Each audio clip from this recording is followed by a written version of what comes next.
Garbės manam praeit.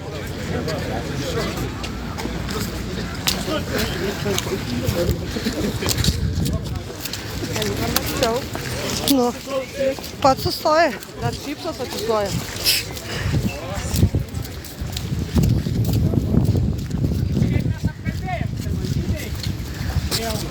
Pievų atkūrimo dėl dyzelino.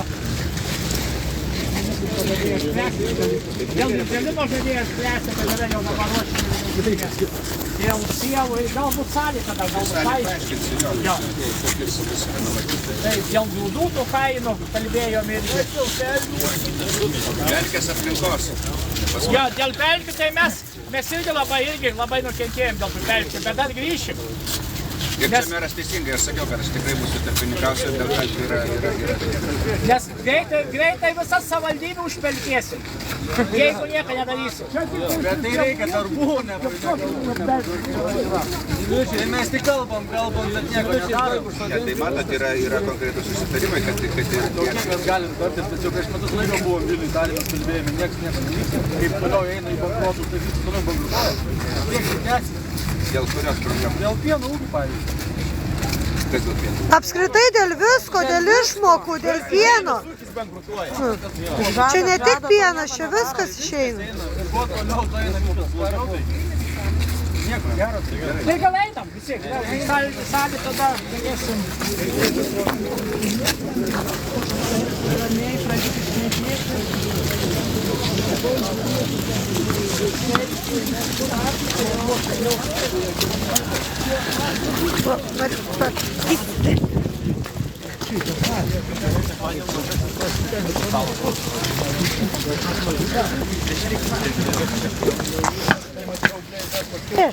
Ateik, aš noriu eiti atbulinti.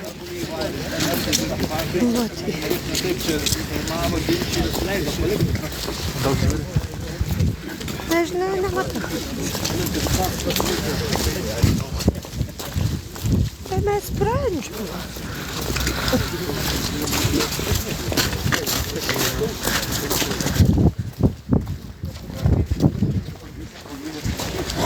Nu, kaip galvoju.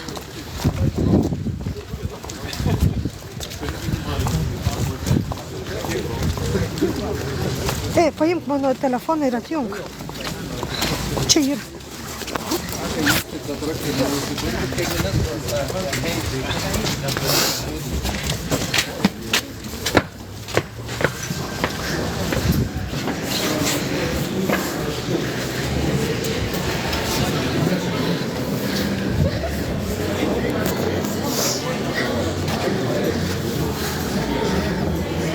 Aš tai jaučiu iš galo stovėsiu, kad nufilmuot viską.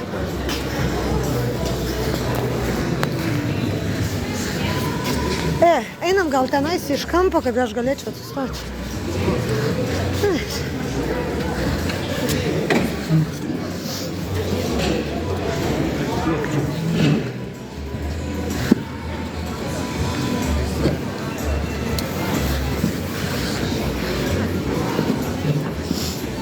Žiūrėk, čia į viršų galima užlipti.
Labą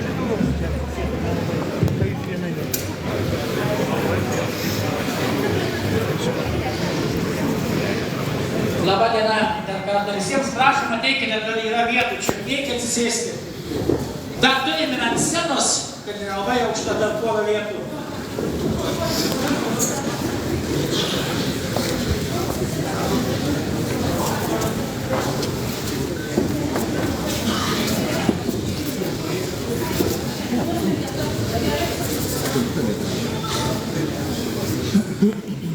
Tai turbūt jau dauguma suėjo, kaip jau žinote, iš įvairių informacijos priemonių šiandien lankosi Šilutės savivaldybėje Žemės ūkio ministras Kęstutis Navickas su visa komanda, jis pristatys reiškia visą tą komandą, atvyko pasikalbėti apie žemės ūkio reikalus.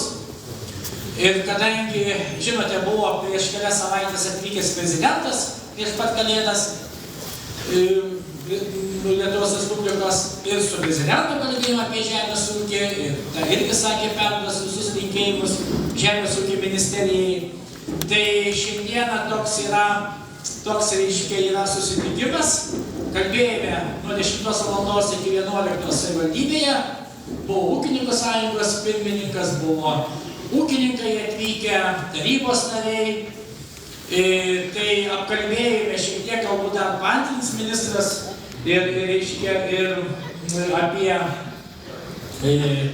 grūdų kainas, apie pievų atstatymą, apie žalią, dyzeliną šitą žymėtą, apie užpelkėjimą, apie apsaugos zonas ir taip toliau, bet jeigu dar ką domins, galėsi dar paklausti.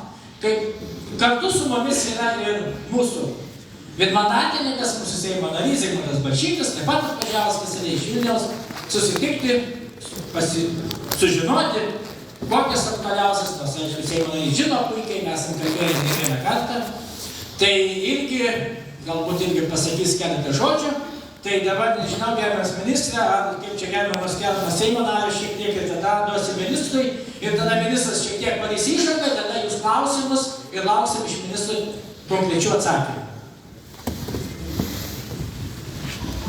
Tai gerbiamas merė, gerbiamas ministrė, mėly mano, kai sako tautiečiai, čia irgi mano, kai sako vaikystė prabėgo ir aš puikiai žinau šitą situacijas tada, bet jos pasirodo nesikeičia prabėgus 40 ir 50 metų. Deja, taip yra gyvenime. Tai iš tikrųjų, kiek teko dabar susitikti su ypatingai ir priimant gyventojus, ir su ūkininkais, labai didelės problemos, kurios yra susijusios su pieno kainom, su žalinimo programa, su užpelkėjusiam teritorijom ir su apsauginiam juostų išplėtimui. Tai iš tikrųjų tai yra didelį nuostolį finansiniai, ypatingai čia tiem ūkininkam, kurie ūkininkauja šitame rajone. Tai tikrai noriu palinkėti, kad vienas kitą girdėtumėm šiandieną. Aš tikiuosi, kad ministras atsakys į daugelį klausimų jūsų, kuriuos kėlėt visose lygiuose. Ir aš tikrai sutinku, kad jau dabar situacija yra tikrai skausminga. Mes turime kažką daryti kartu, bendrai paėmus, ne tai, kad pozicija ar opozicija, bet bendrai, kad mūsų žmonės, ypatingai tie, kurie ūkininkauja ir gana sudėtingom, sunkiom sąlygom, jie išgyventų. Tai linkiu gero susiklausimo, kalbėjimo ir aš tikiuosi, kad ir ministras tam tikrus sprendimus, jeigu ne šiandien, tai ateityje tikrai turėtų pateikti. Tai sėkmės jums ir klausim ministrą.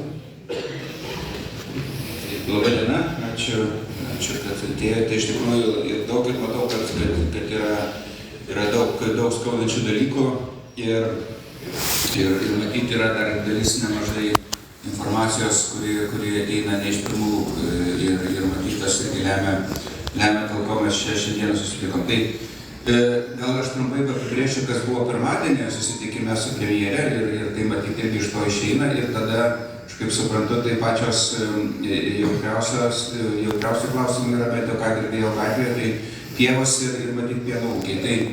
Tai pirmadienį su premjere buvo keletą temų aptarta, buvo nes kadangi tai dalyvauja ir aplinkos ministerija ir mes, ir ne visos temos yra žemės ūkio kompetencija, tai du dalykus, kuriuose premjerė pažadėjo, kad bus rastas sprendimas, tai dėl lengvatinio dyzelino, nes yra taip, kad kai kurios žemės ūkio veiklos iškrito ir tą mes matome ir tą mes alarmuojame. Ir kitas sprendimas tai yra dėl suskystintų dujų akcizo. Kitus dalykus, kurie buvo įvardinti, tai mes juos aptarėme ir kai kuriuos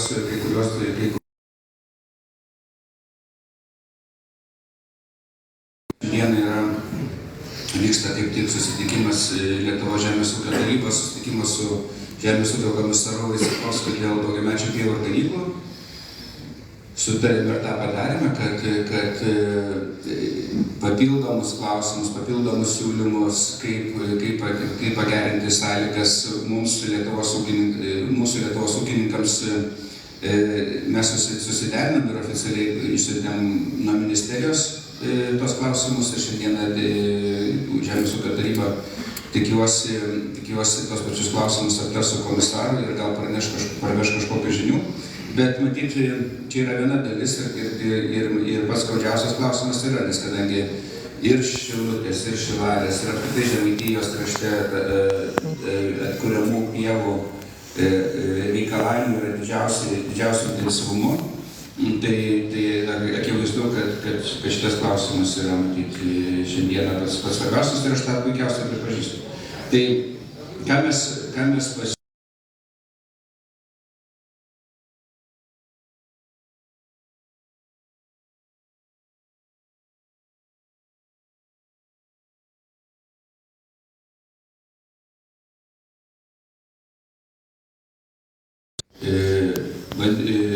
vandens apsaugos juostas prie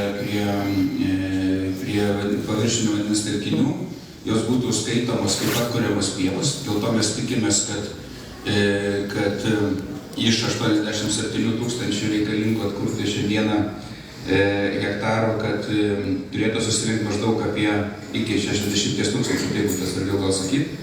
Ir čia atsiranda tas solidarumas su kitais Lietuvos kraštais, nes apsaugos juostos išplinda per visą Lietuvos teritoriją. Tada tie, kas turi gyvulių ir gano pagal ekstensyvaus ganimo schemą, buvo praeitais metais 0,3 sąlyginio gyvulio, dabar 0,1, nes plotas sumažiau gyvulių gerokai išsiplečia, 3 kartus.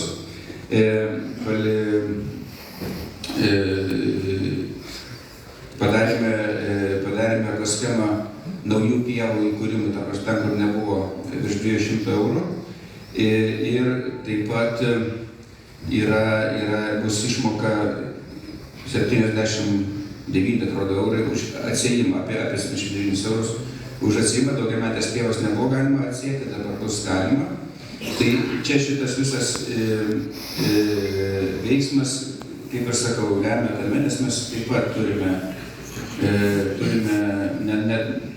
turime siekį, kad tas reikalavimas, kuris keliauja nuo 2004 metų, nespręstųsi kokybiškai, kitaip sutinkant arba perfrazuojant jūsų vieną iš reikalavimų, tai yra tai, kad be smurto ūkininkams, nes tą patį siekį puikiai turime, tą patį siekį lygiai taip pat turime.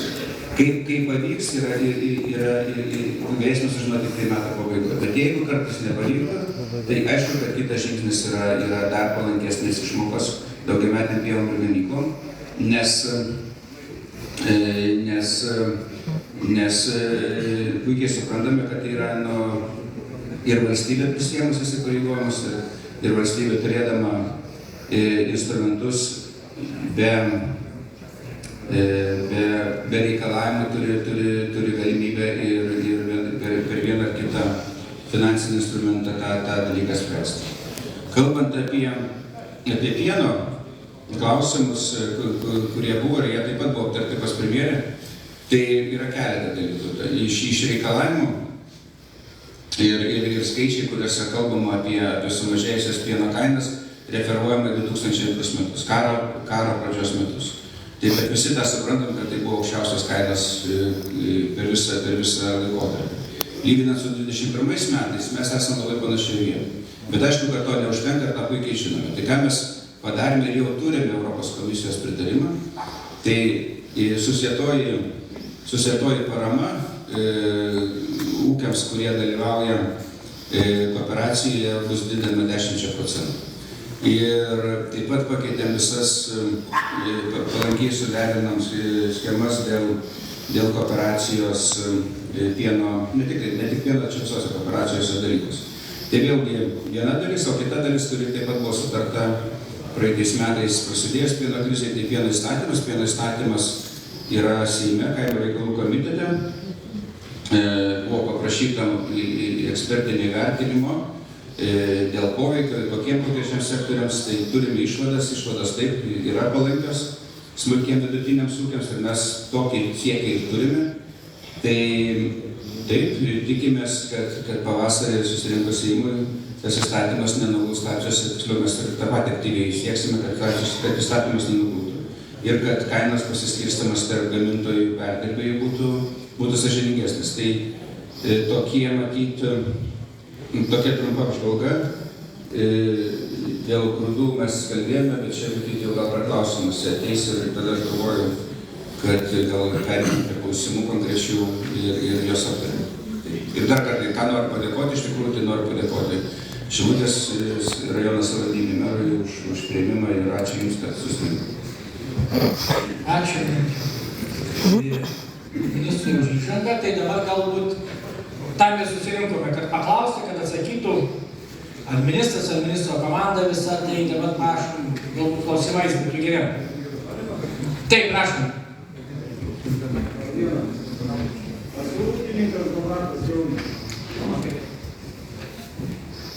Labą dieną.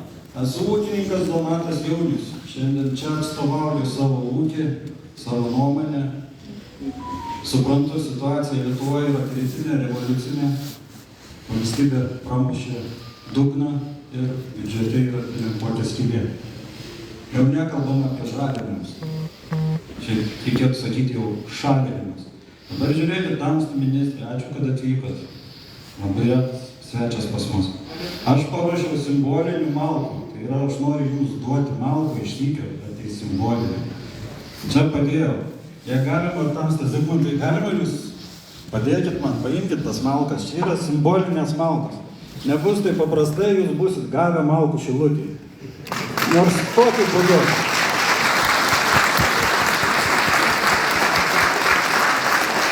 Toliau norėčiau kalbėti apie save ir jūs, perkeltinė prasme. Tamsta ministrė, jeigu jūs esate bitininkas, sakykime šiandien, ir jūs turit bičių avilį, ir pradėsite jį spardyti, natūralu, kad tos bitės kils, mes taip pat ir ūkininkai kylam. Dabar žiūrėkit, mes turim pievą ir turim rapsą. Ir pasakykim bitėms, šiandien jūs neškit mums pievų medaus. Bitės, ką pasakys? Tamsta, mes einam nešti rapsų medaus. O kodėl? Ir pabandykit joms įrodyti, kad pievų medus yra geriau už rapsų medų. Mes to nesuprantam. Bet mes šiandien suprantam, kad tas rapsų medus mums apsimoka. Mums yra greičiau prinešti aruodus. Kita, norėčiau pasakyti, kad Lietuvos Respublikos konstitucija 46 straipsnis 4 punkte yra parašyta, kad kiekvienas Lietuvos ūkininkas gali dirbti laisvai savo žemėje, gali planuoti savo ūkį, nebūtinai ten turi būti pieva, nebūtinai ten turi būti erima. Ten yra parašyta, kad kiekvienas iš mūsų pasirenkam savo ūkinę laisvę, savo laisvą valią. Yra. Aš šiandien noriu arti, nes tai apsimoka, kaip bitėms, rapsų medus. Aš natūralu arsiu. Dabar pasakykit, ką man daryti su pieva. 2 metus iš eilės buvo sausra belenkokia. Nudžiovino taip, gyvuliai rėdė kanalus, išėdė miškus, net kaimyno svogūnus nuėdė. Ir nekalbant apie kitas daržoves. Tai ką man daryti? Liepos kažkurį tai mėnesis tam vidury net siunčiau aš į nacionalinę agentūrą laiškus, kad tos pievos jau nebe pievos, atrodo kaip nupurkštos randapagės, sausos, gyvulių nėra ką ėsti. Naktį parsivarėm gyvulius iš kaimo, sugrūdom į fermą. Sekančią dieną furgonas ir visus išvežiau, nebėra ko ėsti, viskas. Stop. Ir dabar ganykla pieva. Kodėl būtent daugiametė ganykla pieva? Aš visą laiką deklaravau toj vietoj ne daugiametę pievą, bet ganyklą. Aš neturėjau pasirinkimų. Kaip man reikia pasirinkti, jeigu nėra to stulpelį kažko kito? Aš renkuosi natūraliai daugiametę pievą ganyklą. Ir dabar pasakykime man, kodėl per prievartą ant tų daugiamečių pievų vėl atsirado šlapynės. Kalnas 27 metrai aukščio, užkeltas šlapynių žemėlapis. Kur čia vėjai? Iš kur? Ar aš leidau kažkam mano nuosavai žemė paveldėtų iš tėvelio, tėvelis paveldėjo iš senoliaus, visais laikais toj vietoj ariam. Ant dokumentų, net tarybų valdžios užduota ariam 91 metai, ariam 2001, ariam 21 ganykla pieva. Tai ką man daryti? Aišku, aš labai atsiprašau, truputį emocijos. Iš kitos pusės mes galim prieiti prie kažkokių, tik tai labai atsiprašau, truputį emocijų, kad aš neturiu kito pasirinkimo, kaip išgyventi ir sumokėti mokesčius. Aš turiu pavasarį suarti tas pievas. Jas užsėti grūdais. Galbūt aš gausiu sankcijas. Tai jau parašyta, anksčiau buvo, kad 100%. Jeigu jūs nubausit mane 100%, aš suarsiu visas savo pievas užsėsiu grūdais. Dabar gausiu 5% už visas aplamai. Pieva, žemė, nesvarbu kas yra. Tai dabar žiūrėkit, jūs man duodat už tą pačią pievą 5% sankciją. Šią pavasarį suarsiu. Suarsiu šitą pievą.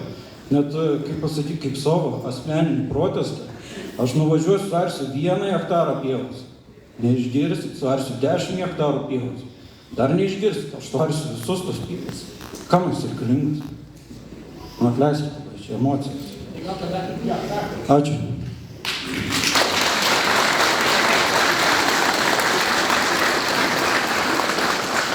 Tai pirmiausiai nuoširdžiai ačiū už emociją, nes emocija matyti yra svarbiausias dalykas. Tai aš truputį irgi pakalbėsiu iš emocinės pusės.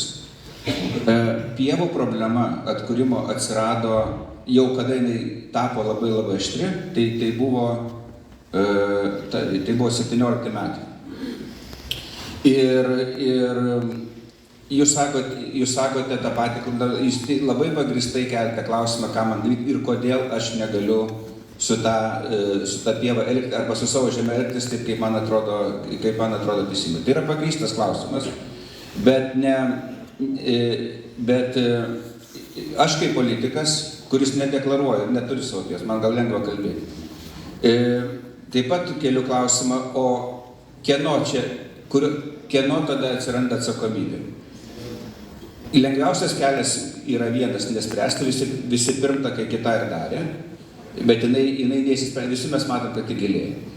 Kitas dalykas, gali naudoti tam tikrą, kaip jūs sakote, spaudimo mechanizmą ir pasakyti, kad tu kartą užsideklaravai, nesvarbu ką, ir tavo rūpestis kaip tai spręsti. Aš to nedarau ir nedarysiu. Ir tai dėl to ir sakau, mes ieškom sprendimų. Mano sprendimas, aš jį truputį įvardinau, ką daryti. Mes su visom atsakomybėm. Mes ir norime, kad pievų pasklistų tankiau, bet ne vienoje vietoje, kas yra. Mes matom tą situaciją akivaizdžiai ir man, turint šiam supratimui šiek tiek ir apie tą pačią aplinkosaugą, dėl ko tas pievos yra laikomas, aš matau, kad jų pamažėjimas ten, kur yra didelės koncentracijos, nėra blogybė. Ir tas yra. Bet mes visi, mes visi gavome sąlygas už tai, kad gauname tiesioginės išmokas ir kitas išmokas iš Europos komisijos mes visi gavom šitą reikalavimą 24% daugiamečio pievų ir ganyklų. Ne tik mes, nes kai dėrėjomės per šitą laikotarpį, kad mums galėtų būti sumažinta, mūsų kaimynai turi tą patį. Ir Latvija, ir Estija, ir Lenkija turi tą patį procentą. 24%. Ir tada ieškome, ką daryti. Nes tą, ką aš jums sakiau, tai yra ne vien mano sugalvotas sprendimas. Mes kalbėjome su ūkininkų sąjunga ir kitais ūkininkų organizacijoms beveik visą rudenį, kaip tą dėlioti. Ir tą visą schemą sudėm. Jeigu, sakau, sankcijų mechanizmas, jūs visiškai teisingai sakot, buvo 100%, nebeliko 100%. Ir pats blogiausias dalykas, kuris gali atsitikti, ir jeigu mes nepasiekėm bendrai, mes, aš sakau, visi bendrai šiais metais per deklaravimą, blogiausias situacija yra sankcija nuo procento iki 3, arba iki 3. Ir tai reiškia, bet jeigu nuo kitų metų deklaravimas neturim kitos išeities, kaip dar labiau gerinti sąlygas tiem žmonėm, kurie turi ir išlaiko daugiametės pievos ir ganyklas. Čia nėra, ir aš nenoriu, kad tai būtų vien ūkininkų rūpestis. Tai yra ir valstybės rūpestis, valstybė turi galimybę per finansinius instrumentus tą daryti. Ir šitas kelias yra pats man atrodo, teisingiausias. Kad įvyktų realus sandoris arba susitarimas, kad gerai, mums reikia šito ploto pievų ir pievų laikytojai iš esmės daro paslaugą mums visiems kartu. Tokį matymą aš matau. Ir iš tik tai, atsiprašau, aš irgi taip pat emociškai, bet nespręsti problemas tiesiog nematau galimybės. Tiksliau, matau galimybę pabėgti, bet jaučiuosi atsakingas jos įimdamas ir ieškodamas sprendimų. Truputėlį papildyti, jei galima. Aš tik tai dar pabaigsiu, o dėl pelkių, tai mes jau su meru kalbėjom. Čia iš tikrųjų yra aplinkos ministerijos ir taip pat labai daug, mano kaimynai buvo atvažiavę, rodė tuos žemėlapius, kur nėra ten nieko dalykų.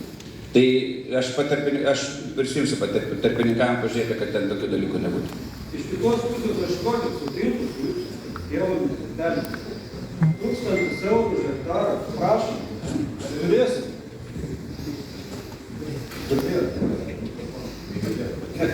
Tai galiu pasakyti taip, jeigu man bus ekonomiškai naudinga, taip, tai aš sakau, 1000 eurų šiai dienai, aš nekalbu apie ateitį infliaciją.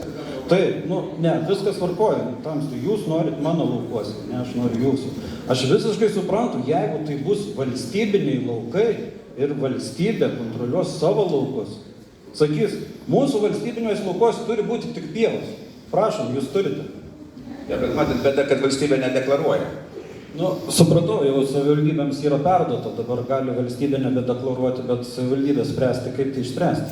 Taip, tai šiaip tai dar dadėsiu, taip, mes kalbėjom savivaldybė ir siūlė čia tarybos nariai, ir Gečas Vidmanis, Ramūnas Vukžys, kad didinti kainą, jeigu apsimokės ūkininkui, tikrai tenais laikys tas apsaugos zonas ir nebus jokių problemų. Bet turi būti adekvati kaina, reiškia už hektarą, kad ūkininkas nebūtų nuskriaustas. Mes tą ministras su to sutiko. Dėl užpelkėjusių šlapynių. Taip, tai yra labai blogai. Mes jau kaip savivaldybė vykdydama projektus nukentėjome, sustabdėme, bet šitas žemėlapis, kurį pamatėme, yra išlaužtas iš piršto. Jokių pagrindų nėra. Tik aš dabar norėčiau, kadangi yra daug ūkininkų, kas esate dabar, katrą ūkį padėtė šitas naujas žemėlapis užpelkėjusių šlapynių, būtų labai gerai informuoti arba Kęstutį Andrijauską, ūkininkų sąjungos pirmininką, be Povilo Būdyti kaimo reikalų skyriaus vedėją. Mes kviesimės aplinkos ministrą. Dėl to, kad čia yra, kaip sakė ministras, čia yra aplinkos ministerijos saugomas teritorijos nubraižė šitą žemėlapį, kuris niekam nesuprantamas. Niekam. Ir tai yra taisytina. Bet tą informaciją būtų labai gerai žinoti iš ūkininkų, kiek esate jūs irgi nukentėję. Būtų pravartumas. Taip, prašom. Labą dieną, esu ūkininkas Marius Mašauskas. Norėjau kartu paklausti ir kartu padiskutuoti Šiaip, ministras sako, jis yra teisus, visiems reikia atkurti kažkokį įsipareigojimą, bet matot, reikia suprasti visiems paprastą dalyką ir kažkiek prisimti ir kaltės. Mes nepasirašym to įsipareigojimų su Europos Sąjunga. Tai yra viena. Antra, mus įtakoja žemės ūkį politika. Tai tarkim, tas pievų mažėjimas ir buvo politikų žemės ūkio ministerijos sukurtas, nes automatiškai mes turėjom pievų, jas mulčiuodavom, uždraudė, atėmėt kurą, jos automatiškai nyko. Lygiai tas pats gyvulininkystė. Aš tikiuosi, kad ministras jūs per savo kadenciją spėsit nuvažiuoti iki Lenkijos ir ten paklausti, kaip pagal tą sistemą vyksta su pienu, ten subsidijuojant, pažabojami ir perdirbėjai, ir valstybės pasirašo sutartys ir viskas vyksta gerai. Tai jeigu mes nesukuriam kažko gero, tai nors nukopijuojam dviratį, kuris važiuoja ir nereikės čia spręsti problemos dėl pievų. Aš norėjau paklausti dėl durpžemių. Dabar gavom durpžemes, juos reikės uždengti, vienu žodžiu, šiai dienai, kaip ūkininkai, mes esam pasimetę ir iš tikrųjų nežinom, kas yra durpžemis, kas yra juodžemis. Mums liepia, kas duobes, fotografuot, aš nežinau, iš nuotraukos ar nustatys, ar tai juoda žemė ir durpžemis, sudėtingas reikalas, aš įsivaizduoju. Bet jūs įsivaizduokit, kaip žemiškai tai skamba. Turi 30 hektarų lauką, ten yra kokie 7-8 laupai po 3-8 arus juodžemė. Kaip mes jį dirbsim, ar visą mums čia pievos sėdrė rekomenduotumėt, ar padaryti, kai tikrą tą lauką, naudosim technikos kūrą, apvažinėsim ir taip toliau. Kitas dar klausimas yra apie žalią kūrą. Aš nežinau, šiaip jūs esat buvęs aplinkosaugos ministras, tai man atrodo paskaičiuot mums su ūkininkas, arba mes realiai galėtume jums parodyti, kad tą pačią sumą grūdų, 24 tonas nuvežti su traktorium, 100 km maždaug sunaudoja 70-80 litrų kūrų. Ką vilkikas padaro su 30 keliais litrais?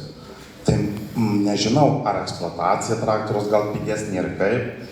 Ir kitas toks pastebėjimas, gal gana tos prievartos, nes jį mus labai pykina. Kaip ir šiandien, turi kiekvienas žmogus atvažiuoti teisę čia, jį nebandai su traktorium atvažiuoti.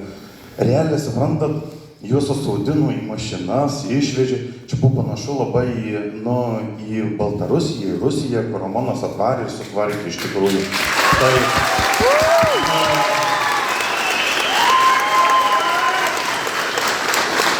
aš manau, kad mes be emocijų, ministrą neusipuolėm, netvarkom, netampam už skvernų, sakykim, bet, būkim žmonės visi ir gerbkim mūsų nuomonę, nes, suprantat, žmogus, mes prifilmavom, prikėlėm jau visur, jeigu įsitraukė į plakatą arba jis sustojo su traktorium, bandė atvažiuoti, sutupdyti į mašiną ir išvežti. Labai žemas lygis, pripažinkit, taip yra. Ačiū labai.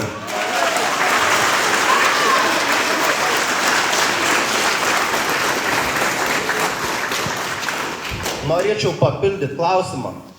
Kieno čia buvo pasirūpinta ta visa policija ant kelių, kad mūsų neįleisti į miestą? Kas čia? Tai klausimas tikrai. Čia ne jums, čia valdžiai. Ne merai, čia aš manau, kad policija dirba savo darbą.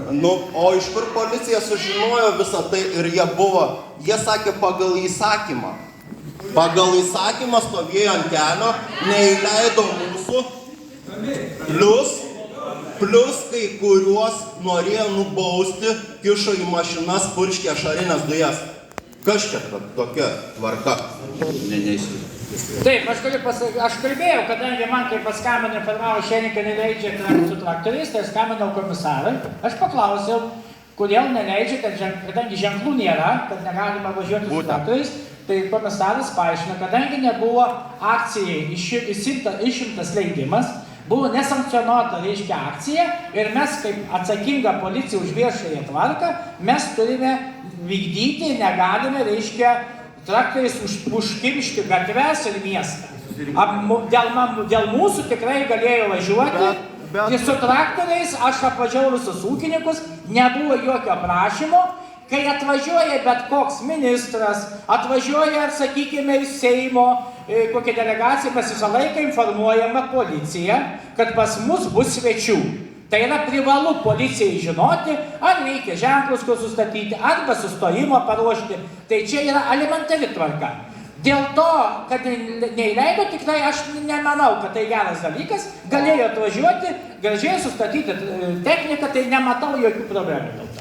O vakar vakare, dėl ko važinėjęs ekipažai po namus ir kišo lapus pasirašyti, kad nevažiuosi niekur. Šiandien tą sužinojau iš Šarūno Pupčio tarybos nario, kad atvažiavo į savivaldybę prieš susitikimą, kad kažkas važinėjusi. Tai buvo man naujiena ir niekas mūsų neinformavo. Po 2-3 ekipažus į tą patį ūkį. Kaip sakot? Po 2-3 ekipažus į tą patį ūkį važiavo. Negaliu nieko atsakyti, nes nežinau. Ar mes tiek turim degalų ir tiek neturi policija ką veikti? Neturiu informacijos, negaliu, nes nežinau. Juk kai atsitinka kažkokia bėda, reikia laukti, pagal lygį iškvietimas vyksta. O kai čia ministras atvažiuoja, važiuoja kelių policija viens po kitą ir kiš lapus pasirašyti, kad mes niekur nevažiuosim. Neturiu jokios informacijos. Ar tiek yra degalų ir mašinų ir policijos ličnos? Gal baigė didelį.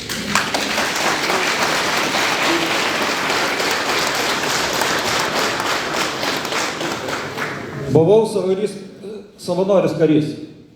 Šioje Šilutėje mes atlikom pratybas 7 metus. Mačiau savo akimis, kokią techniką turi saugos tarnyba. Jūsų visų žinutės, telefonų pokalbius, visų jūsų, kaip sakot, viską mato kompiuteriuose, kiekvieną jūsų nusikeitimą, grasinimą ir visą kitą. Jeigu jūs kažkur tais Facebook'e parašėt, atvažiuosim, lemba ten tą ministrą taip ir taip. Akivaizdu policija ir sureagavo už tai, kad jie mato šitą. Yra visas miestas apskėstas kameromis, į miestą įvažiuoti nepastebėtam, išvažiuotam neina. Jūsų visų veidus atpažįsta. Tai yra vieša paslaptis. Net kontroliuoja, kaip ir sakom, iš anksto kontroliavimas vyksta. Ačiū. Bet mes dėrėkime su ministru dabar. Tai aš tada grįšiu prie Durpžemio ir iš tikrųjų ačiū. Aš tai pritariu tą, ką sakė, tą jūsų nuomonė dėl pagarbos vienas kitam.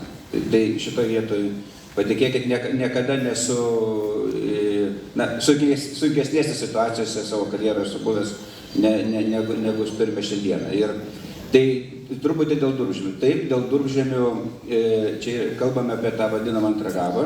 Ir mes patys pamatėm iš praeitų metų, kad yra per daug netikslumų, kad galėtume užkrauti ūkininkams prievolę įtikslinti. Tai mes šiais metais gerokai, mes tikimės pirmiausia išimties, nes to Europos komisijos paprašėme, bet jeigu reikės, tai mes dėsime tik naujus, nesenesnius negu 10 metų žemėlapius, nes tas, kas buvo įdėta, kas buvo praeitais metais pagal deklaravimą, ir buvo 17 savivaldybių su naujesniais duomenim, o visa kita buvo duomenys senesni negu 30 metų. Dabar, kai jūs kalbate apie, kas yra konkrečiai, kaip ir sakote, lopeliai ir panašiai, tai tas yra apibrėžta, kad pusę hektaro, taip tada, aš neatsimenu. 10% viso lauko, ne? Tai ten ir yra išimtis, kad nereikėtų pažinėti, nes jeigu yra maži lapeliai, tai iš esmės jūs darote tą, ką darėte. Nes savimo, tas reikalavimas, reglamentinis reikalavimas, populiariai vadinamas GAB 2, jisai nereikalauja ten kažkokio didelio dalyko, išskyrus su plūgo arti. Su lekšiavimas, paviršinis sudirbimas, tą daryti tu gali ir galėsi. Bet kur jūs visiškai teisus ir su kuo aš pilnai sutinku, tai ir mūsų, kaip valstybės reikalas turėti tikslesnius duomenis. Tai mes tuos tikslinimus esame nusimatę šiais metais, bet neuždedam iš karto prievolės, kad ten negali nieko daryti, pasitikslinam, pasiimam naujus duomenis, tik naujus duomenis ir naudojam, o visus kitus ilgainiui pasitikslinsim, nes čia greičiausiai taip ir bus, kadangi didžioji dalis duomenų buvo 30 metų senumo, tai ten jie tiesiog yra sunykę. Gal ten kažkada ir buvo dalykas, arba netitinka to klasikinio durpyno apibrėžimo ir ne ūkininkams įrodinėti, kad jo ten nėra, tai šitas dalykas. O kas siejasi su aplinkos ministerijos, tai sakau, aš tiesą pasakęs atvažiavęs netikrinau Šilutės, bet pasižiūrėsiu ir šitoje vietoje, manau, kad tas sprendimas kažkoks turi būti irgi taip pat išgirstas iš abiejų pusių.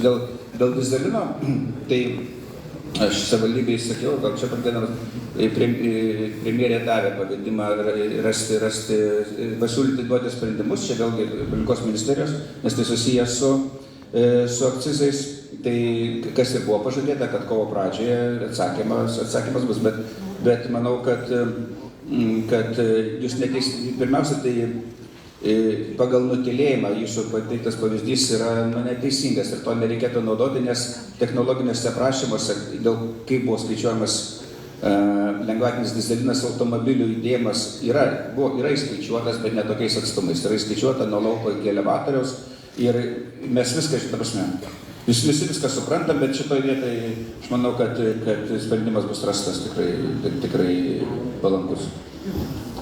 Aš noriu dar tik dėl pievų atstatymo, tai mes siūlėme ministrui ir aš dar ministrą prašau, kad kadangi jūs dar grįžite prie to klausimo dėl tų, reiškia, plotų, dėl tų procentų, tai būtų labai gerai, kad visgi to Lietuvoje tarp savivaldybių būtų tolygumas. Kad nebūtų vien Šilutės ar Šilalės savivaldybėm ten vien pievos, sakykime, atstatyti, o ten kitos savivaldybės gal tą procentą nežinau kaip ten pasiekti. Mes suprantame, kad turime daug užliejimų pievų, bet tai nereiškia, kad vien turėtų našta būti didesnė ant šitų savivaldybių, tai toks ir prašymas, kad grįžite prie to klausimo, kad būtų bent kažkiek tai galima tolygiau padalinti tą pievų atstatymą per visas savivaldybės. Tai mes tavo tai dar pakartojom ir kalbėjom tą savivaldybę. Tai prašom. Labą dieną, gerbiami kolegos, Pagėgių krašto ūkininkų skyriaus Remigijus Kelneris. Norėčiau kreiptis jumis ir paprašyti paaiškinimo.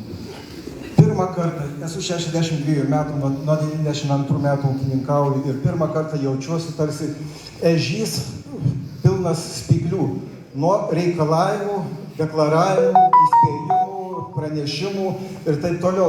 Tiesiog nežinau, kaip teks sekančiais metais ūkininkauti, sudėlioti savo laukus ir panašiai. Konkrečiai norėčiau paklausti, dėl paskutinio įsakymo, kuris pasiūstas derinimui ūkininkų sąjungai dėl mėšlo ir srutų tvarkymo aplinkosaugos reikalavimo aprašo patvirtinimo, kuris baigėsi 3D, 3-4D. Ten yra keli punktai, sakykime, numatyta, kad mėšlą lauko rietuvėse tarsi išlygą leidžia tai laikyti ne 6, o 8 mėnesius. Tai ką jis reiškia? Jis nieko nereiškia. Kaip pavyzdys šiais metais lijo ir tų rietuvių nėjo iškratyti laukuose, nes pasibaigė laikas, o pratęsti nepratęsė dirbimo laiko su mėšlais. Ir liko ta rietuvė dabar sekantiems metams, tai bus 12 mėnesių. Tai kas dabar bus? Bausite mane 10%, 50%? Kas čia man bus dabar už tai, kad tos rietuvės neiškračiau? Aš manau, tai yra niekiniai tie reikalavimai. Arba dabar sekantis dar vienas punktas. Kasmet iki Liepos 1 ir iki ten gruodžio 1 deklaruoti, pranešti, kiek tu tų srutų ar mėšlo sukratei tus laukus. Gerbiamas ministrė, ar jūs tikrai galvojat, kad ūkininkai neturi ką veikti ir turi tik tais deklaruoti, pranešti, pakratei mėšlo ir deklaruokite Liepos 1. Jeigu nespėsi, tau sankcija bus, kiek atimsi, 10%, 50%. Iš tikrųjų, tie reikalavimai ir prašymai, deklaravimai, tie 12 gabų tiesiog varo iš proto, darosi neįmanoma ūkininkauti. Štai taip.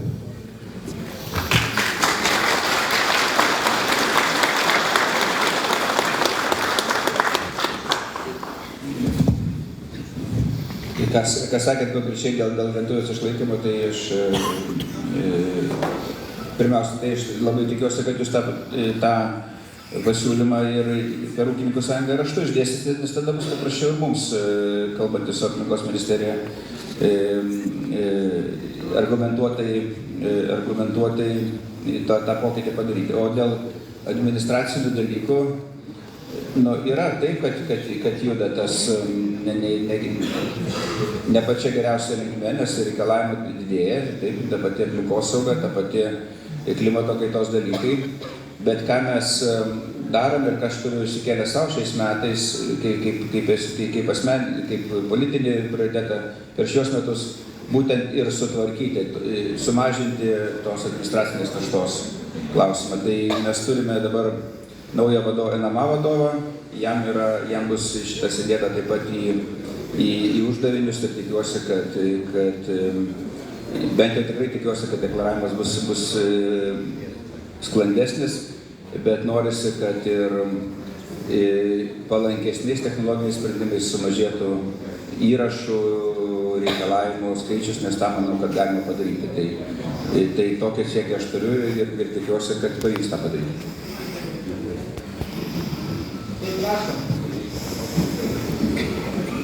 Labą dienelę, Kungys Viktoras.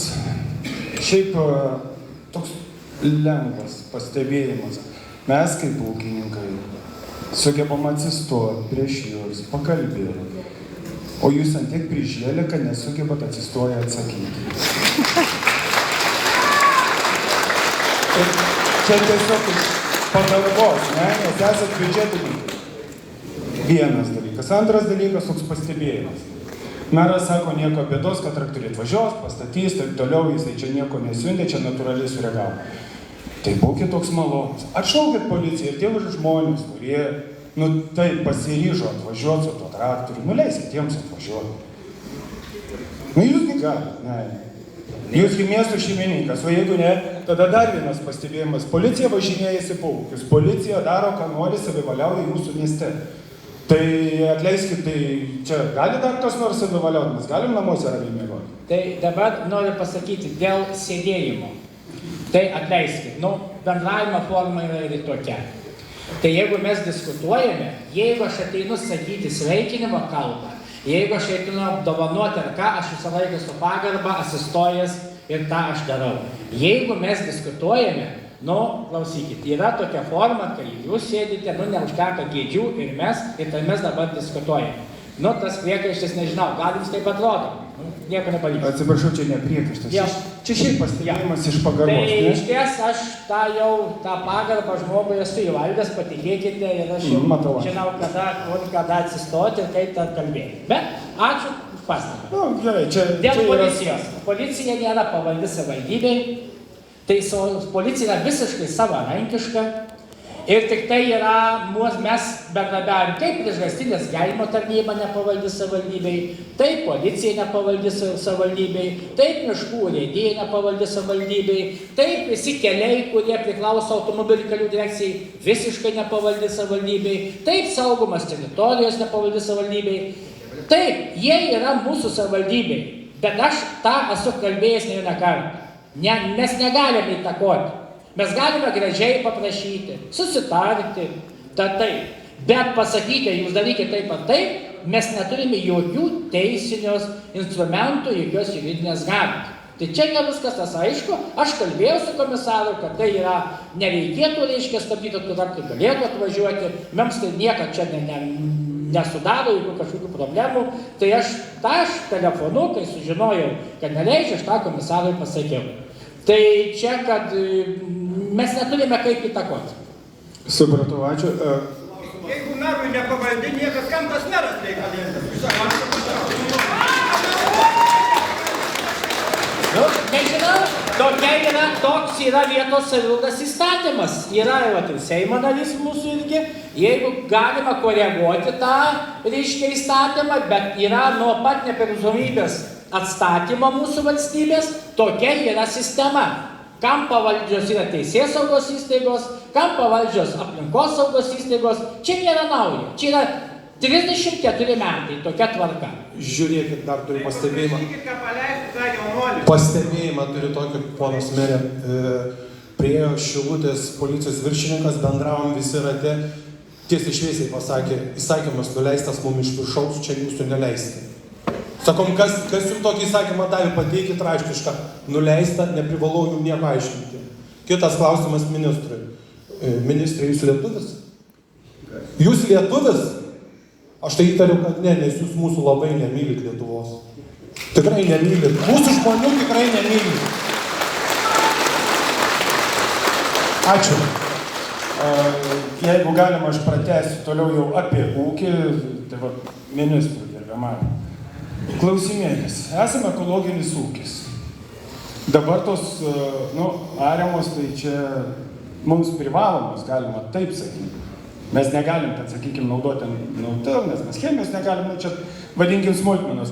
Su mažesniu ūkiu pragyventi, tai tik laiko klausimas, kada visiškai nebebus galima. Nusprendėm šiek tiek didinti savo ūkį. Tai dabar su tom daugiametėm aš esu suvaržytas. Man reikia daugiau grūdų pasėti, nes automatiškai aš neprikulu tiek, kiek, tarkim, cheminizuotos. Man reikia grūdų, didesnius, kukurūzų, didesnius plotus užsisėti. Ir aš esu suvaržytas šitoj vietoj. Ir visos to ten, kaip kas sako, už tą bus pašalpa tiek procentų, tarkim, didesnė ten, ta ar ana, mes nepašalpiniai. Pasistengit ūkininkam nors kažkiek atrišt rankas. Net lavonai, atsiprašant, karste atriša rankas kojas, o mes gyvi vaikštantis ir besirūpintis ateinant sekančiam kartom vadinkim, mes esam visi suvaržyti iki nukritimo. Turiu savivalį. Ateina pavasaris, man reikės žvyro parsivežti. Man reikės grūdus iš laukų susivežti. Aš to nebegaliu. Žmona turi bičių. Tai jei dabar su traktoriu prie tų bičių važiuoti ar kaip? Nes, kiek žinau, tai irgi ūkinė veikla. Ir tų skaudulių yra labai daug ekologiniam ūkiui. Yra kalba padidinti ekologinių ūkių skaičių Lietuvoje, ne?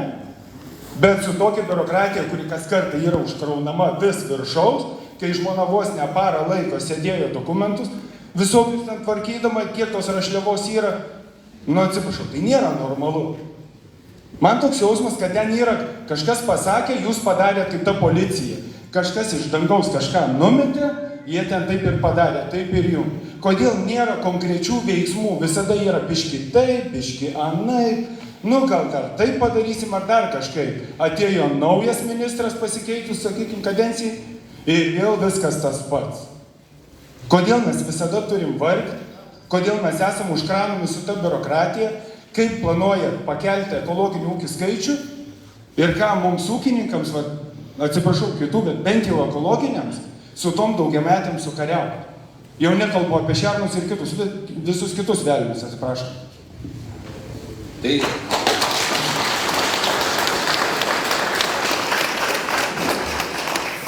aš sprendimą išdėsčiau dėl daugiamečių pievų ganyklų ir taip atsitiko, kad jos turi nekabėti tą prievalę tiem patiems ūkininkams visam žemė ir suvaržyti, kaip jūs teisingai sakote, suvaržyti plėtrą. Kas siejasi su ekologiniu ūkio biurokratimu? Taip, yra europinis reglamentas ir tą puikiai visi žinote. Man jisai taip pat nepatinka ir ten tų žurnalų skaičius tikrai yra įspūdingai nesuprantamas, bet jisai yra bendras Europos Sąjungoje. Jeigu tu vien dėl to, kad reglamentavimas būtų vienodas, taip veikia Europos teisė, o žemės ūkė ypatingai didelė. Ir daug dalykų, kuriuose nepriklauso nuo ministro valios, ateina čia. Klausimas tik tai kaip iš tų, kaip jūs teisingai sakote, varžtų, kaip padaryti, kad būtų paprasčiau. Tai tokį siekį aš tikrai turiu. Ir nemažai mes jau tų pokyčių esam padarę, dar esam numatę padaryti. Bet ar pasikeis europinis reguliavimas žemės ūkė, kuris tikrai labai stipriai reguliuojamas, aš negaliu sakyti. Norėtųsi, kad keistųsi, norėtųsi, kad būtų išgirsta, apie tai kalbam daugelį dalykų tokiuose, kas tikrai mums ir mūsų žmonėms yra nesuprantama. Kai kurie reikalavimai, kurie yra laikotarpis, kada pas mus yra įšalai, kada toks jausmas, kad yra Europos politika formuojama vidurio Europos pagrindo, o paskiau nesižiūrima į tai, kad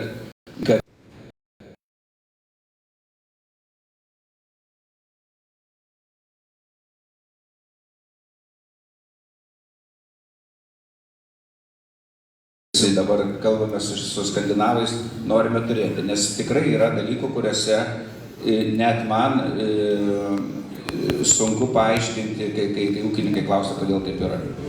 Bet aš manau, kad reikia kartu tą ir keisti. Ne tik tai Lietuvos politika, nes didžioji dalis nepasikeis nuo ministro, va kur yra jūsų esmė.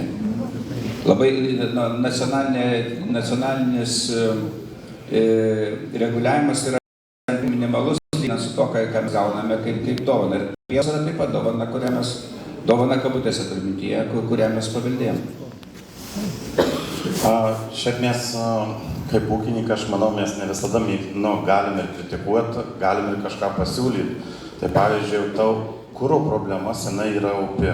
Mes patys ūkininkai jos neįspręsim. Europos Sąjunga sako, nuleidžia taip ar taip, bet matot, kiekviena šalis į tą nuleidimą ir įstatymą pažiūri skirtingai. Tai kodėl dabar tas kuras pykina ir miesto žmonės, transportininkus pykina, tai panaikykim tada iš viso žymėtą dyzeliną, o įveskim subsidiją kaip akcizo nepanaudotą išmoką. Ir būsim gražus prieš Europą, ūkininkui nereikės galvoti, kur jį pilt, jis tiesiog pagal savo veiklą ar kiekį gavo ir išnaudojo. Viskas atrodytų gana paprasta, niekas nesugeba to padaryti. Nes tos kitos šalys, kur atsisakė dyzelinų, jos turi kitas priemonės, kur lygiai tą patį gauna. Tai bene mes taip negalim. Nes pavyzdžiui, mes tarpusavį peštis galim daug. Dabar pavyzdžiui, ūkininkai, mes irgi kai ką žiūrim tolerantiškai. Pavyzdžiui, taršos mokestis. Va toks įdomus dalykas, mes tylim, nieko nesakom, bet mes nedurni ir suprantam viską. Šiai dienai neteršia Lietuvoje tik vilkikai. Ir žinoti, registracijos taršos mokesčio nemoka vilkikai. Traktoriai moka, lengvieji moka, vilkikas nemoka. Šiaip yra keista, kai aš nueinu užsiregistruoti naują traktorių sudėjęs, pasiėmęs paskolą, kad jis turėtų Euro 6 standartą, viską nueinu registruoti, susimoku 900 eurų, o jeigu sugedu mano vilkikas, nusiperku laužą, kuris vos pavažiuoja, sako, jis neteršia. Nereikia. Tai suprantam, tik tyliam, tai va tos tolerancijos norim ir iš jūsų, draugiškumo, nors kiek. Ačiū. Tai dėl žalio dyzelino aš dar sakiau ir turiu pakartoti, duokite mūsų mėsį ir su sprendimu. O dėl dyzelino, kas su krovininiais vilkais, pasitikrinsiu, taip neturėtų būti. Tai jeigu tai tiesa, tai tada pasitikrinsiu. Ūkininkė Lena Kleinauskienė, gyvulininkystės ūkis, mane domina pienas konkrečiai. Aš noriu paklausti, kodėl jūs kaip rusų laikais priverstinai mus varote į kooperatyvus? Ar jūs žinot, kas tas yra kooperatyvas? Pavyzdžiui, aš nešu į pieninę su savo šaldytuvu, gaunu tą patį, ką aš nuėjusi į kooperatyvą gausiu. Kooperatyvas iš tikrųjų man turėtų daugiau mokėti, kadangi suneša daug žmonių, jis brangiai parduoda. Tada kooperatyvo pirmininkai algas pasididina, automobilius gerus nusiperka, nes man yra pasakęs vienas kooperatyvo vadovas. Sakė, man reikalingas Q7, nes jeigu aš nuvažiuosiu pas ūkininką, su prasta mašina, jis galvos, kad labai prastas kooperatyvas. Tai įsivaizduokit, aš važiuoju su laužu pas karvių, o jisai gali su prabangia mašina. Telefonai vėl prabangus, viskas prabangu, bet pieno kainos kooperatyvė. Tai kodėl Lietuva verčia mus stoti visus į kooperatyvus? Jūs man galėtumėte į tokį klausimą atsakyti? Nes šiaip tai nieko gero iš tų kooperatyvų. Perku, parduodu, pieną švaistau, pinigus švaistau, naudos. Tai liūdna girdėti, kad yra blogų pavyzdžių, bet kooperacija. Ir pats dabar pasiūlyti, kad 10% kooperatyvom vis kažką padidinti į kooperatyvus. Tai kodėl jiems privilegijos, o kad mes jau pieno perdirbimo įmonėje tiesiogiai nešam, tai mums privilegijų nėra. Ko mano karvė blogesnė, pavyzdžiui, už kaimyno karvę, jeigu jis neša į kooperatyvą? Tai ko ir mano karvė yra blogesnė? Tai naiduoda. Pieno tą patį. Pieno tą patį. Pieno tą patį. Na, kolegos, kooperacijos siūlymas buvo iš pačių ūkininkų bendruomenės kaip vienas iš sprendimų spręsti pieno krizę. Ir kodėl tas pasiūlymas yra atėjęs, tai jisai pirmiausiai buvo per pavyzdžius kooperatyvas Pienas LT. Kai kainos krito, jie išlaikė. Paskui vėl kooperatyvai rodė kainų palaikymą pirmus ketvirčius tokius, kurie leido, kaip pasakyti, turėti geresnės sąlygas negu tiesioginės sutartys perdirbėjus. Kodėl čia buvo nesureagavau, sakėte, pasimkite pavyzdį iš Lenkijos, tai Lenkijoje ir yra kainos teisingesnės, jeigu taip galima būtų teikti, ten, kadangi kooperatyvai arba patys perdirba, arba turi per kiekius tokias darybinės galės, kad gali susidėrėti tą palankesnę sąlygą. Štai iš kur tas atvejis. Taip, gali būti blogų pavyzdžių, bet reikia tada žiūrėti, kaip jų atsisakyti, nes kai mes derinomės su ES ministrais, kaip yra kainos, ar yra reguliuojamos kainos ir kodėl geriausios kainos laikosi Airijai, tai atsakymas yra paprastas. Beveik visi ūkiai yra kooperuoti. Jie turi ir savo įmonės, ir patys nustato kainodarą ir dėl to vidurkyje turi geresnės kainas negu mes. Mes susiskaidę būdami mažiukais ir patys ūkininkai buvo pas mane atėję ir skundėsi, sakydavo, pieno perdirbėjui net telefoną nekeli, nes per mažas. Tai čia nėra, matyt, nėra teisybės pilnai nei vienoje, nei kitoje pusėje, bet tam ir turime ieškoti to vidurio, kuris bus, bet kooperacija per dydį, per mastą yra viena iš išeičių. O kodėl nepažeidžiamas yra kooperacijos, pavyzdžiui, įstatymas? Kad jeigu tu nori įkurti kooperatyvą, tu turi ten nurodyti, kad tu turi perdirbti šitą produktą. O ne taip, kad Marytė sugalvojo, įkūrė, laksto po kaimą, pasiūlė 2 centus, jis subėgo pas Marytę, bet nežinojo į kooperatyvą to pieno. Ir viena parduos atvežusi į pieno perdirbimo įmonę tą pieną, ir kita taip atveš. Tai galbūt pirmiausia kooperacijos mes patvarkykime įstatymą, kad kooperatyvę galime įkurti tik tai tuo atveju, jeigu tu įsipareigoji, kaip sako, kaip Lenkija ar Tenarija, dar kažkas, kad perdirb šitą produkciją kaip vienas LT. Ne, pas mus kooperatyvo pirmas aišku, tik pirk, bet parduoti ir pinigus pasiimti į kišenę, o galiausiai kaip bankrutuos galės su ūkininkais net ir neatsiskaityti, nes jis nieko nevertas.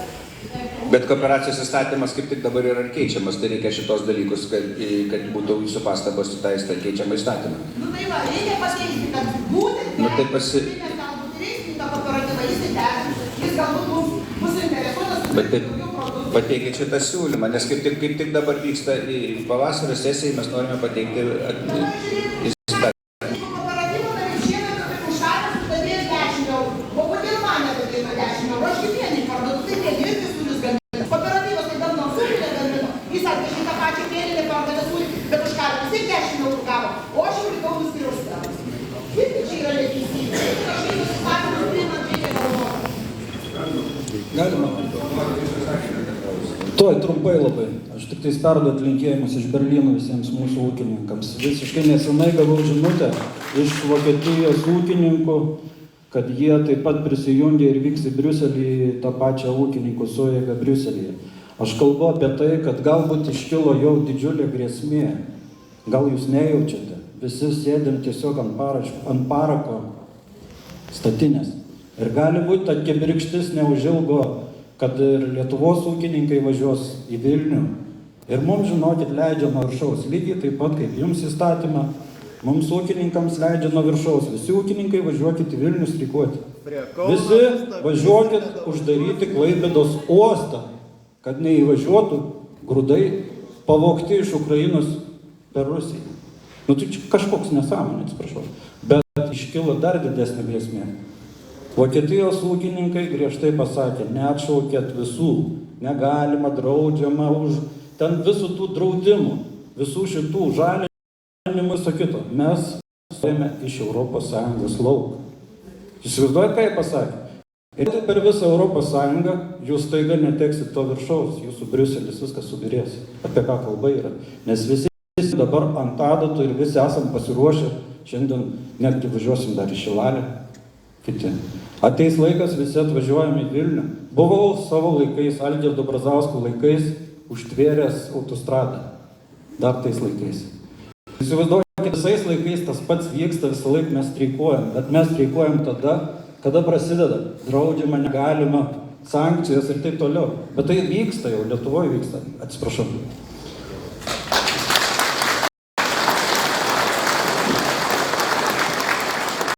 Labą dieną, Kazimieras.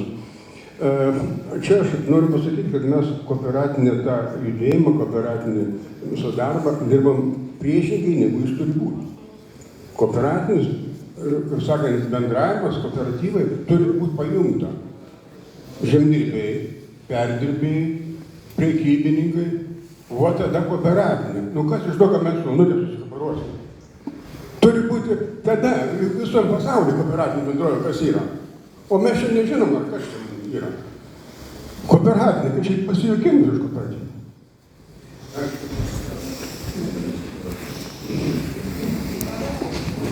Gabrielė Kuskytė, norėčiau šiek tiek, pasakyti, trumpai pasisakyti ir tiek. Nuo pat mažens esu užauginta ūkiškoje aplinkoje, ūkininkų. Nuo pat mažens ugdyta, kaip gerbti darbuotoją, kaip mylėti gyvulį, kaip jį užauginti, kaip dirbti žemę, kaip dirbti su technika, kaip kiekvieną rutiną perėjau nuo pat mažens. Ir kiek mano tėveliai įdėjo yra į mane, kad būtent mes visi esame įdėję į tą, kaip sakant, naująją kartą, užauginti tą vaiką, kad jisai mokėtų visų tų pagrindų, kad jisai mylėtų, kad jis būtų sąžiningas ūkininkas. Tai norėčiau tiesiog paklausti jūsų, kaip galvojat, ar šiai dienai ta tėvelių įdėtos pastangos ir meilė yra verta šių dienų vergos?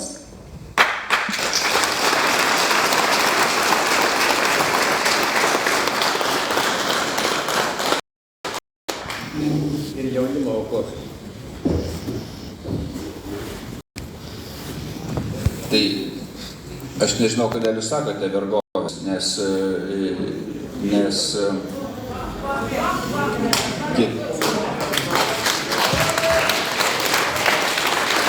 kiekvienas pasirenkam savo kelią matyti ir mano pareiga yra pirmiausia, kad tos vergovės nebūtų. Ir jeigu kas yra, aš nuo to ir sakiau, turime ieškoti to kelio, kad reikėtų kalbėti. Tai kadangi... Dar vieną klausimuką, labai trumpai, merė. Matau, kad